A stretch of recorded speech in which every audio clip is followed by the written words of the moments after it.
আচ্ছা দেখো, এই প্রশ্নটা খুবই সুন্দর একটা প্রশ্ন। বলছে যে এবিসি ত্রিভুজের এ কোণটা কত, এ কোণটা হচ্ছে 30 ডিগ্রি, আর সি বাহুটা হচ্ছে a√2। এখন বলছে সি কোণের মান কত। দেখো আমাদের এবিসি একটা ত্রিভুজ দেওয়া আছে, ঠিক আছে। তো মনে করো এই হচ্ছে এবিসি একটা ত্রিভুজ, এ বি সি, এবিসি একটা ত্রিভুজ। এখন বলছে এ কোণটা 30 ডিগ্রি, এই যে এই কোণটা হচ্ছে 30 ডিগ্রি। আর সি বাহু কত, সি বাহুটা হচ্ছে a√2। সি বাহু কোনটা বলতো, এই যে এইটা, এই যে সি কোণের বিপরীত বাহুটা হচ্ছে সি বাহু, এটা হচ্ছে সি বাহু। এই সি বাহুর দৈর্ঘ্য কত, সি বাহুর দৈর্ঘ্য হচ্ছে a√2। এখন আমাদের প্রশ্ন হচ্ছে সি কোণ কত, এই যে এই কোণের মানটা কত সেটা আমাদের বের করতে হবে, ঠিক আছে। এই কোণের মান কত বের করতে হবে। দেখো, বাহু আর কোণের সাথে, ত্রিভুজের বাহু এবং কোণের সাথে একটা কিন্তু সম্পর্ক আছে। কি সম্পর্ক তোমাদের কি মনে আছে সেটা? যে কোন একটা ত্রিভুজের বিপরীত বাহু, কোন একটা ত্রিভুজের বাহু এবং তার বিপরীত কোণের মধ্যে একটা সম্পর্ক আছে। যেমন দেখো, এইখানে এ কোণের বিপরীত বাহু হচ্ছে এ বাহু, বি কোণের বিপরীত বাহু হচ্ছে বি বাহু, ঠিক আছে। আর সি কোণের বিপরীত বাহু সি। এখন এই বাহু, বিপরীত বাহু এবং এই কোণ, এদের মধ্যে একটা সম্পর্ক আছে। সেটা কি? সেটা হচ্ছে এ ভাগ sine A equal to B ভাগ sine B equal to C ভাগ সাইন সি। মনে আছে এই সম্পর্কটার কথা? ইকুয়াল টু কত? ইকুয়াল টু হচ্ছে 2r। এই আরটা কি? এই আরটা হচ্ছে এই যে এই ত্রিভুজকে কেন্দ্র করে আমি যদি একটা পরিবৃত্ত আঁকি, মানে এই ত্রিভুজের যদি একটা পরিবৃত্ত আঁকি, তাহলে ওই পরিবৃত্তের যেই ব্যাসার্ধ হবে সেটা হচ্ছে এই আর। বুঝাইতে পারছি? তাহলে এই সম্পর্কটা, এই যে ত্রিভুজের বাহু, বিপরীত বাহু এবং তাদের যে কোণ, বিপরীত যে কোণ, এই কোণের মধ্যে সম্পর্ক। যেই এই যে বিপরীত বাহু এ, এই যে এ, তার সাথে এই যে তার বিপরীত কোণ এ, এইটার সম্পর্ক কি? এ ভাগ সাইন এ। মানে এই যে এ বাহু এবং এই বিপরীত কোণের মধ্যে যে সম্পর্ক, সেটা হচ্ছে এই যে এইরকম, ঠিক আছে। A by sine A equal to B by sine B equal to হচ্ছে সি ভাগ সাইন সি।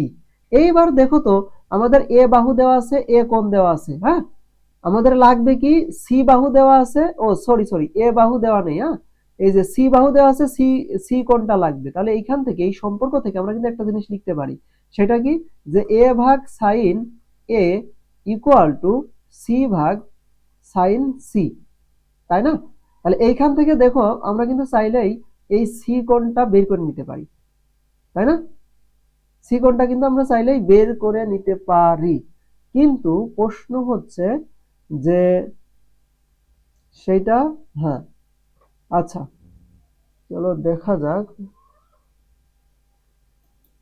এই যে এখানে সির মানটা বসিয়ে দাও, এর মান বসিয়ে দাও, তাহলে কিন্তু বের হয়ে যাবে। এই যে এ তো রেখে দিলা, আর সাইন এর মান কত? এই যে 29 ডিগ্রি।